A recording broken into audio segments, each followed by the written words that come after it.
సోది లేకుండా ఒక్క ముక్కలో ఎలిమినేషన్ అప్డేట్. ప్రియా, మనీష్ ఇద్దరి తమ్నెల్ మీద ఇద్దరు ఫోటోలు పెట్టినా, కానీ ఇన్స్టాగ్రామ్లో ఆల్రెడీ అప్డేట్ చేసిన ఎలిమినేట్ అయింది ఎవరో. అయితే ఫస్ట్ థింగ్ ఫ్లోరా సేవ్ అయింది. ఫ్లోరా సేవ్ కావడానికి కారణం మీరే. క్రాస్ ఓటింగ్ చేసి ఫ్లోరాని సేవ్ చేసారు. ఆమె మాట్లాడతలే, ఆట ఆడతలే, పాట పాడతలేదు, ఆమెకు తెలుగు రాదు, ఏమి చేస్తలేదు, కానీ ఆమెను సేవ్ చేయడానికి మీరే ట్రై చేసారు. ఎందుకంటే కామనర్స్ నుంచి ఒకరు ఎలిమినేట్ కావాలంటే ఫ్లోరాకు ఓటింగ్ పెంచాలని చెప్పి ట్రై చేసారు. ఆ ప్లాన్ చేసి దాన్ని సక్సెస్ చేసిన వాళ్ళు కంగ్రాచులేషన్స్, మీ ప్లాన్ సక్సెస్ అయింది. ఫ్లోరా సేవ్ అయింది. ఎలిమినేషన్ రౌండ్లో మిగిలింది ఇద్దరు, ప్రియా అండ్ మనీష్. ఇక ప్రియా కొన్ని ఎడ్జ్ ఆఫ్ ఓట్స్ తోటి ప్రియా సేవ్ అయ్యి మనీష్ ఎలిమినేట్ అయ్యే chances sir 99.999%. Saturday episode shooting అయిపోయింది. ఇది సండే ఎపిసోడ్ షూటింగ్ రెండింటి తర్వాత మూడింటికి అట్లా స్టార్ట్ అవుతుంది. సో సండే ఎపిసోడ్ షూటింగ్ తర్వాత అక్కడ ఉన్న కామనర్స్కి కళ్ళు నెత్తి మీద నుంచి కంటి ప్లేస్కి వచ్చేస్తాయి. ఇన్ని రోజులు మేము కామనర్స్, మమ్మల్ని సెలబ్రిటీస్ ఒక్క మాట అన్నా కానీ మా సైడ్ మొత్తం అగ్గి మా మీద ఈగ వాళ్ళనియేది మా కామనర్స్ సంఘం. మా బయట జనాలంతా కూడా కామనర్స్ నుంచి వచ్చినాం.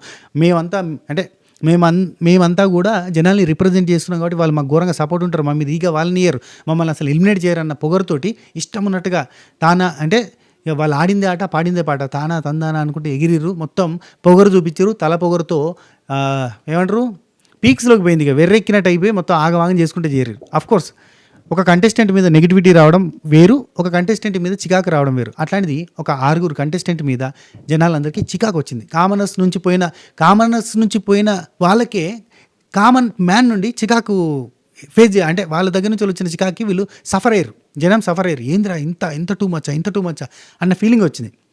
ఇవన్నీ చేరి కామనర్స్ నుంచి ఎలిమినేషన్ జరగాలి అని కోరుకున్నారు, జరిపారు. దీనికోసం ఫ్లోరా లాంటి కంటెస్టెంట్ కూడా ఓట్లు వేసారు. అది జరిగిన కథ.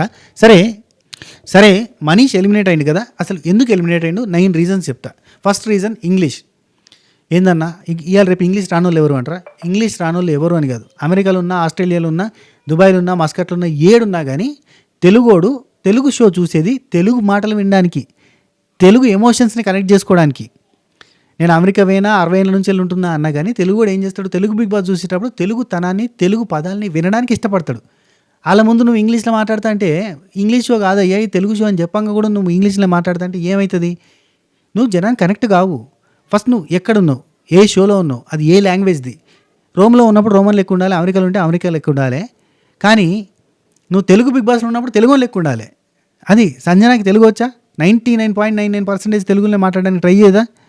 అప్పుడు ఆయన తప్పులు పోతున్నా కానీ ధైర్యంగా మాట్లాడడానికి ట్రై చేయదా? చేస్తుంది కదా. మనకేమైంది? తెలుగు రానోళ్ళు తెలుగులో మాట్లాడడానికి ట్రై చేస్తుంటే తెలుగు వచ్చినోడు ఇంగ్లీష్లో మాట్లాడడానికి ట్రై చేసినావు, ఇంగ్లీష్లోనే మాట్లాడినావు. మళ్ళీ పైకి వెళ్ళి ఎవరన్నా ఏందన్నా అది ఇంగ్లీష్లో మాట్లాడుతున్నావు అని అంటే ఇంగ్లీష్ రాదా అని క్వశ్చన్ చేసిండు. ఇవన్నీ కూడా విపరీతమైన నెగిటివిటీని తెచ్చినాయి. ఫస్ట్ పాయింట్ ఇది. Second point over thinking. మామూలుగా ఇతన్ని మైండ్ గేమర్ కింద అగ్ని పరీక్షలు ఇంట్రడ్యూస్ చేసినప్పటి నుంచి కూడా అతని మైండ్ గేమ్ ఒకటి కనిపించలేదు, అతని ప్లాన్ ఎప్పుడూ ఒకటి కూడా సక్సెస్ కాలేదు. ఒక ఆడిషన్ అంటే ఫస్ట్ డే ఆడిషన్ అప్పుడు మాత్రమే ఆ బోర్డు మీద తలకాయందు మలిపేసేటప్పుడు ఆ అభిజిత్ దగ్గర ఒక సీన్ తప్ప ఇంతవరకు ఎక్కడ కూడా మైండ్ వాడింది లేదు. ఆ వాడిన మైండ్ చక్కగా పనిచేసింది లేదు, ఆ ప్లాన్ సక్సెస్ అయింది లేదు. ఎప్పుడు ఓవర్ థింకింగ్గానే పోయింది. బయట బిజినెస్లో ఎట్లా సక్సెస్ అవుతుందో మనకు తెలియదు, కానీ బయట ఇట్లా ఓవర్గా థింక్ చేస్తే కానీ వర్కౌట్ కాదు కావచ్చు. కానీ ఇక్కడ మాత్రం బిగ్ బాస్ హౌస్లో నార్మల్ పర్సన్స్కి కొంత ఆడ్గా డిఫరెంట్గా ఇతని బిహేవియర్ ఉన్నది.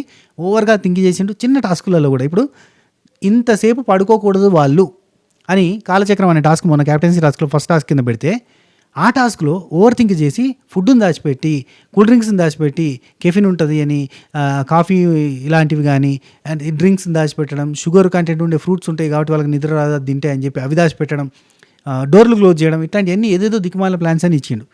అరే నిద్ర పట్టద్దు అని అంటే నిద్ర పట్టకుండా ఉండాలి అంటే ఏం తినద్దు, నిద్ర పట్టాలి అంటే అన్ని తినాలి. చిన్న లాజిక్ మిస్ అయ్యి వాళ్ళకి తిండి ఇవ్వద్దు, వాటర్ ఇవ్వద్దు, తిండి ఇవ్వద్దు అంటే వాళ్ళకి నిద్ర ఎక్కడ వస్తుంది? సరే ఆ టాస్క్ అట్లా జరగకపోయినా అట్లా ఓవర్ థింకింగ్ చేస్తాడు ప్రతి దగ్గర. ఇది ఒక జస్ట్ ఒక శాంపుల్, చిన్న ఎంట్రక పోస లాంటిది. కానీ ఆయన తెలివి జుట్టు అంత ఉంటుంది, ఎంట్రక పోస అంత ఉంటుంది, పెద్ద జుట్టు అంత లాంగ్, వాళ్ళు జడంత ఓవర్ థింకింగ్ ఉంటుంది.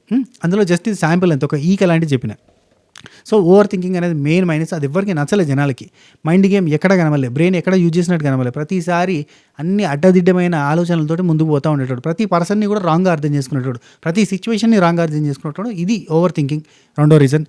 మూడో రీజన్, మొన్న నామినేషన్స్ కంటే ముందు రోజు శ్రీజ, ప్రియా అని వీళ్ళు కామనర్సే కాదు గలీజ్ పర్సన్స్, వేస్ట్ అని తిట్టి వాళ్ళు ఏడిపించిర్రు, నన్ను సతాయిస్తున్నారు, నాకు ఛాన్స్ ఇవ్వట్లేదు, నన్ను తొక్కేస్తున్నారు, వాళ్ళు కామనర్స్ కాదు, జెన్యూనిటీ లేదు, అరవడం కెమెరా తప్ప ఇంకోటి లేదు, వాళ్ళు ఫేక్ కామనర్స్ అని చెప్పి ఓ మూలకు కూర్చుండి ఏడిస్తే ఆ ఏడ్చిన టైంలో ఓదార్చిన వాళ్ళని కూడా ఓదార్పులు తీసుకున్నాడు, అన్నీ జరిగినాయి. ఇన్ని జరిగిన తర్వాత మనీష్ ఎవరిని నామినేట్ చేసిరా అంటే నెక్స్ట్ డే వచ్చి వాళ్ళిద్దరు నామినేట్ చేయాలి కదా, వాళ్ళని కాకుండా వేరే వాళ్ళని నామినేట్ చేసిండు. బర్నీ లాంటి వాళ్ళని ఎగ్ టాపిక్ మీద నామినేట్ చేసిండు. ఈ పాయింట్ తోటి కంప్లీట్గా అతనికి నెగిటివిటీ వచ్చింది. ఇఫ్ ఇన్ కేస్ అతను శ్రీజాకి ప్రియాకి ఆపోజిట్గా తిరిగి నిలబడి నామినేట్ చేసుంటే ఈరోజు మనీష్ గ్రాఫ్ టాప్లో ఉండేది, పీక్స్లో ఉండేది. అబ్బా మనీష్ అనేది. ఎందుకంటే శ్రీజ అంటే ప్రియా అంటే జనాలకి సర్రం అంటుంది. ఆ కాకిరి బీకిరి కయ్యర ఒర్రే గొంతులతోటి ఏంట్రా నాయన బయట జనాలంతా షాకిని డాకిని అని ముద్దుగా పిలుచుకుంటున్నారు. వాళ్ళ మీద నామినేషన్ ఈయన వేసి ఉంటే ఆ దెబ్బతోటి ఎక్కడికో పోయేటోడు, టాప్ కంటెస్టెంట్గా ఉండేటోడు. ఈరోజు వాళ్ళని తిట్టి షాపిచ్చి వాళ్ళ ఏడ్చి ఓ అన్నాడు. తెల్లారి వచ్చి వాళ్ళకి సపోర్ట్ చేసుకుంటూ మళ్ళీ వేరే వాళ్ళని నామినేట్ చేయడం ఏంది? వాళ్ళతో నవ్వుతూ మాట్లాడి మనం యూనిటీ ఉన్నాం, మనది మామూలు కాదు యూనిటీ, హోండా యూనికాన్ అనుకుంటే ఏదో చెప్పి వాళ్ళని సపోర్ట్ చేయడం అంతా అసలు ఒక స్టేబుల్ మైండ్ లేదా, చపలచిత్వం చంచల మనస్తత్వం అన్నట్టుగా ఇష్టం ఉన్నట్టుగా బిహేవ్ చేసిన అన్న ఫీలింగ్ వచ్చింది జనాలకి. ఇది 3వ పాయింట్. 4వ point Bharani egg topic. Actually Bharani egg ఆయన దొంగతనం చేయలే. సరే దొంగతనం చేసేటప్పుడు చూసినోడు కూడా చెప్పనోడు కూడా దొంగే అంటే అక్కడ తనుజా కూడా ఉంది. మరి తనుజాని ఎవరైనా టార్గెట్ చేసిరా? తనుజాని ఎవరైనా నామినేట్ చేసిరా? చేయలే. ఓన్లీ భరణిని మాత్రమే టార్గెట్ చేశారు. 6 వచ్చి టార్గెటెడ్గా భరణిని మాత్రమే చేశారు. కానీ అదే సిచ్యువేషన్లో ఉండి అదే ప్లేస్లో నిజం చెప్పని అదే ప్లేస్లో ఇష్యూలో మెయిన్ పార్ట్గా ఉన్న భరణితో పాటుగా పార్ట్నర్ ఎవరన్నా ఉన్నారంటే తనుజాని ఎవరన్నా నామినేట్ చేసిరా? ఒక్కరు చేయలే. వై? ఇక్కడే భరణన్నకి సింపతి వర్కౌట్ అయింది. క్షమించాలి, భరణన్నకి ఇక్కడనే సింపతి వర్కౌట్ అయింది. అండ్ ఆ ఎగ్గిచ్చింది ఎవరికి అని అంటే సంజన మీద విపరీతమైన పాజిటివిటీ ఉంది జనాలకి. అఫ్కోర్స్ ఆ లోపల ఉన్న వాళ్ళకి తెలియదు. సరే అక్కడ భరణన్న ఒక మాట చెప్పిండు, తనకు 5 month బేబీ ఉంది. అట్లాంటి టైంలో అంటే బాలింత ఆమెకి న్యూట్రిషన్ వాల్యూస్ కావాలి. సో ఆమెకు ఒక ఎగ్గు దొంగతనంగా తింటుంది ఆమె అంటే మేము ఎట్లా వద్దంటాం? ఒక ఆడమనిషి చూసింది ఎట్లా వద్దంటాం అని ఆమె అన్నది. కాబట్టి నేను కూడా ఏం అనలేకపోయినా. పెద్ద మనిషి కేటగిరీలో అక్కడ పెద్దరాయుడు లెక్క ఉన్న పర్సన్ అతను. అండ్ అక్కడ ఏజ్లో పెద్దోడు, అతనికి కొంత నాలెడ్జ్ ఉంది, తెలివి ఉంది, లైఫ్లో ఎంతో చూసిండు. సో అట్లాంటి పర్సన్ అది ఇచ్చిన తర్వాత అతన్ని పట్టుకుని నువ్వు ఒక పామువి, నువ్వు ఒక స్నేక్వి, నువ్వు ఒక అనకొండవి, నువ్వు ఒక చింపాంజివి అనుకుంటే ఏవేవో పేర్లు పెట్టి ఏదేదో దీర్ఘాలు తీసి ఏదేదో రాగాలు తీసి ఎక్కడెక్కడికో కలిపి ఓవర్ థింక్ చేసి అతన్ని నామినేట్ చేసిన విధానం జనాలకు నచ్చలే. భరణి నాకు పాజిటివ్ అయింది, నీకు నెగిటివ్ అయింది. నెక్స్ట్ భరణి అన్నది ఇంకొక టాపిక్. భరణి అన్న ఓనర్ అయిన తర్వాత ఆయన ఓనర్ అవ్వడం వీళ్ళకి నచ్చలే. ఓనర్గా మింగిల్ కాలేదు, ఆయన ఓనర్గా బిహేవ్ చేస్తలేడని చెప్పిండు. ఆయన కలుపుకున్నారా? ఆయనతో మాట్లాడిరా? ఆయనతో ఎక్కడన్నా హార్ట్ఫుల్గా డిస్కషన్ చేసిరా? చేయలే. ఆయన వచ్చి మాట్లాడుతున్నా కానీ లేరు. అండ్ ఇంకోటి, నా బెడ్ షేర్ చేసుకుందాం అనుకుంటుండు, అలాంటి ఎనిమిటీ ఉన్న పర్సన్ పక్కన పడుకుంటే నిద్ర కూడా పట్టదు అని చెప్పి ఒక మనిషిని అసహ్యంగా చూసిండు. ఆ డిస్కషన్ బయటకు వచ్చింది. ఖచ్చితంగా అది బాగా నెగిటివ్ అయింది. అరే అంత పేరున్న పర్సను, అంత సినిమాలు, బాహుబలి లాంటి సినిమాలలో యాక్ట్ చేసిన పర్సను, ఎన్నో పెద్ద సీరియల్స్, థౌజండ్స్ ఆఫ్ ఎపిసోడ్స్ వచ్చిన సీరియల్స్లో చేసిన పర్సను, విలన్గా కావచ్చు, క్యారెక్టర్ ఆర్టిస్ట్ కావచ్చు చేసిన పర్సను, సినిమాలలో విపరీతంగా చేసిన పర్సను, పెద్ద పరిచయాలు, పెద్ద స్థాయిలో పేరున్న పర్సను.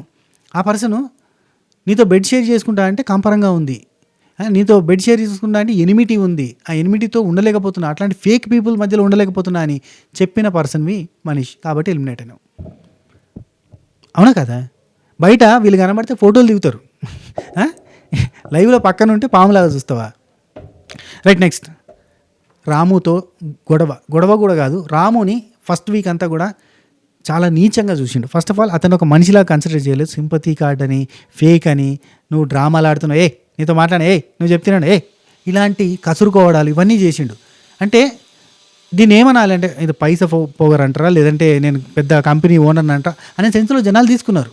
సో అవతల వ్యక్తిని అంత చీప్గా చూడడం అనేది ఎవరికీ నచ్చలేదు. రాము విషయంలోనే కాదు, ఇమాన్యుల్ విషయంలో కూడా.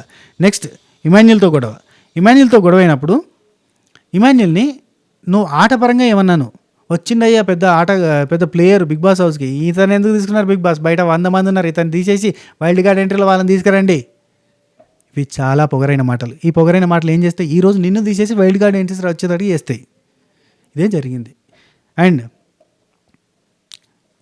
భరణి పాము చెప్పేసిన కదా, భరణి పాముది. లాస్ట్ వీక్ నాగ్ సార్ దగ్గర నుంచి ఎటువంటి ఇన్పుట్స్ రాకపోవడం కూడా పెద్ద minus. Last week Nag sir దగ్గర నుంచి ఇన్పుట్స్ వస్తే ఆ ఇన్పుట్స్ని ఓవర్ థింక్ చేసుకుని ఇంకేం చేస్తాడు. ఇమాన్యుల్ విషయంలో జరిగిన గొడవ దగ్గర సంచాలకుగా నువ్వు మిస్టేక్ చేసినావు అంటే సారీ సార్ మిస్టేక్ అయింది అని ఒప్పేసుకోవడం వల్ల ఆయన ఏం అడగలేకపోయాడు, అక్కడికి ఆగిపోయింది. అండ్ సంచాలకుగా చేసినప్పుడు ఫేర్గా చేసినావా, నీకు నచ్చినట్టుగా నువ్వు ఆడిచ్చి గెలిపించి ఆఖరికి వస్తే ఇంకా ఈ ఎపిసోడ్లో టెలికాస్ట్ కాలే, లైవ్లో వచ్చింది. నేను అందరికీ ఈక్వల్ అని చెప్పి, న్యూట్రల్ అని చెప్పి నిరూపించుకోవడానికే ఒక కామన్ మ్యాన్, ఒక సెలబ్రిటీ ఇద్దరు కలిపి ఉన్న టీంని గెలిపించిన అని చెప్పి చెప్పిండు. It's not at all fair game, it's a completely blunder game. Emmanuel విషయంలో చేసింది బ్లండర్. బర్నీ అన్న మీద హేట్రేట్ తోటి, బర్నీ అంటే ఆయన ఓడిపోవాలి అన్న ఉద్దేశంతో కనీసం నన్ను నామినేట్ చేయలేదు అన్న పాయింట్. నన్ను నామినేట్ చేస్తే జనాలు దగ్గరికి తీసుకునేటోళ్ళు నన్ను నామినేట్ చేయలేదు ఆయనే అని చెప్పి ఆ పాయింట్ని గుర్తుంచుకొని బర్నీ అన్నను అవుట్ చేయడం, ఇట్లాంటివన్నీ కూడా మెయిన్ రీజన్స్ అయినాయి. So Manish Malhotra, Maryada Manish eliminated from Bigg Boss season 9 house. Second week elimination Maryada Manish. ఎక్కడా కూడా బ్రెయిన్ వాడకుండానే బ్రెయిన్ గేమర్, మైండ్ గేమర్గా పేరు తెచ్చుకొని హౌస్లోకి ఎంటర్ అయ్యి, బ్రెయిన్ గేమర్, మైండ్ గేమర్గా అందరితో అనిపించుకొని, అసలు బ్రెయినే లేదని ఆఖరికి అనిపించుకొని, నిజంగా చెప్తున్నా, ఇమాన్యుల్ ఏమంటే చాలా ఓవర్ థింక్ చేస్తాడు, ఆయన చాలా టూ మచ్ చేస్తాడు, ఆయన అస్సలు పట్టించుకోకరు, ఆయనది ఒక్కటి కూడా జరగదు, ఆయన థింక్ చేసింది అస్సలు ఎక్కడా కూడా జరగదు అని ఇమాన్యులే కదా హౌస్లో ఉన్న వాళ్ళందరికీ తెలుసు. అతను థింక్ చేసి ఏదైనా చెప్పిందంటే అది అట్లా కాదు, అది ఓవర్ థింకింగ్ అవుతుంది అని అందరికీ తెలుసు. ఆ పరంగా పోయింది. సరే, ఇప్పుడు మనీష్ ఎలిమినేట్ అయ్యాడు. ఇప్పుడు కామనర్స్ సిచ్యువేషన్ ఎట్లుంటుంది? కామనర్స్ కళ్ళు ఇప్పటికైనా తెరుచుకుంటాయా అనేది ఒక క్వశ్చన్ మార్క్. 100% తెరుచుకుంటాయి. మనకి బయట అంత సినిమా లేదు. కామనర్స్ అంటే మొత్తం జనాలంతా మన కోసం ఎగబడతారు, సెలబ్రిటీస్ వర్సెస్ కామనర్స్ కాబట్టి మన సైడే జనాలంతా ఉంటారు అని అనుకున్న వాళ్ళ మబ్బులు, కంటి పొరలు ఈజీగా తొలగిపోయినాయి. ఇక నుంచి బాగుంటారు అని అనుకుంటున్నా. లేదు, అతను ఓవర్ యాక్షన్ వల్ల అంటే వాళ్ళ టీంలో ఉన్న వాళ్ళందరూ కూడా అతనికి వాల్యూ ఇవ్వరు కాబట్టి అతను ఓవర్ యాక్షన్ వల్ల అతను వేయండు, మనమంతా మంచుకున్నాం అని చెప్పి అనుకొని ఇదే కంటిన్యూ చేస్తే కనుక, అర్థం చేసుకోకుండా ముందుకు పోతే కనుక, ఇప్పుడు ఆల్రెడీ కామనర్స్ అనే కేటగిరీలో వచ్చిన వాళ్ళందరి మీద చికాకుంది. ఇక నెక్స్ట్ స్టేజ్ అసహ్యం. మామూలుగా ఏంటంటే ఒక కంటెస్టెంట్కి పాజిటివిటీ వస్తుంది, లేదంటే నెగిటివిటీ వస్తుంది. నెగిటివిటీ వచ్చినా కానీ 50% నెగిటివిటీ ఉంటే 50% పాజిటివిటీ కూడా వస్తుంది. 80% నెగిటివిటీ వచ్చిన 20% పాజిటివిటీ వస్తుంది. కానీ ఈ కామనర్ కేటగిరీలో వచ్చిన కంటెస్టెంట్స్ చూపించిన పొగరికి, ఫకరికి, ఓవర్ యాక్టివిటీకి, ఓవర్ యాటిట్యూడ్కి హేట్రేట్ అనేది స్టార్ట్ అయింది. అంటే చిరాకు అనేది స్టార్ట్ అయింది. చిరాకు వరకే వచ్చింది. చిరాకు ఏంద్రా ఉరతరని ఏదబ్బా లొల్లి అనే సెన్స్కి వచ్చిండ్రు. కానీ ఇంకొన్ని రోజులు పోతే అసహ్యం వస్తుంది. అప్పుడు ఏంటంటే అందరినీ ఒకటేసారి ఎలిమినేట్ చేయండి బిగ్ బాస్ అని రిక్వెస్ట్ చేస్తారు. ప్రతి వారం అవతలోడు ఎంత మంచోడు కానీ, ఎంత చెడ్డోడు కానీ, ఫ్లోరా లాంటి కంటెస్టెంట్ అయినా, ఇంకెవరైనా కానీ వాళ్ళందరినీ ఉంచి వీళ్ళని మాత్రం ఎలిమినేట్ చేయడం ఒక స్కెడ్యూల్గా పెట్టుకొని ముందుకు పోతూ ఉంటారు. అది జరగబోతుంది. మారుతారు అనుకుంటున్నా. హరీష్ చాలా మారిండు, అలాగే అందరూ కూడా మారితే బాగుంటుంది. నాకు సార్ చెప్పే ఇన్పుట్స్ని కానీ, ఇలాంటి ఎలిమినేషన్లో జరుగుతున్న ట్విస్ట్లను కానీ చూసి అర్థం చేసుకొని మారితే ముందుకు పోతారు. లేదంటే కామనర్ కేటగిరీలో వచ్చి కామ్గా ఇంటికి వెళ్ళిపోతారు. ఇంకొక సీజన్లో కామనర్స్ని తీసుకోకూడదు అనే సిచ్యువేషన్కి పోతారు. సరే, దీని తర్వాత వైల్డ్ కార్డ్స్ గురించి ఒక అప్డేట్ వీడియో చేయబోతున్నా. వైల్డ్ కార్డ్స్ గురించి ఇన్ఫర్మేషన్ వచ్చింది. సో ఆ ఇన్ఫర్మేషన్ అంతా మీ ముందు ప్రజెంట్ చేయబోతున్నా. సాయంత్రం అట్లా చేస్తా, ఒక 6 అట్లా. అంటే ఫస్ట్ ప్రోమో, ఆ ప్రోమోలో కలిపన్నా ఫస్ట్ ప్రోమో, సెకండ్ ప్రోమో వచ్చినాకనైనా చేసే ప్రయత్నం చేస్తాం. ఓకేనా? ఉంటా. Take care, tata, bye bye, నమస్తే, శబా ఖైర్. Thank you so much for watching, liking, happy viewing, happy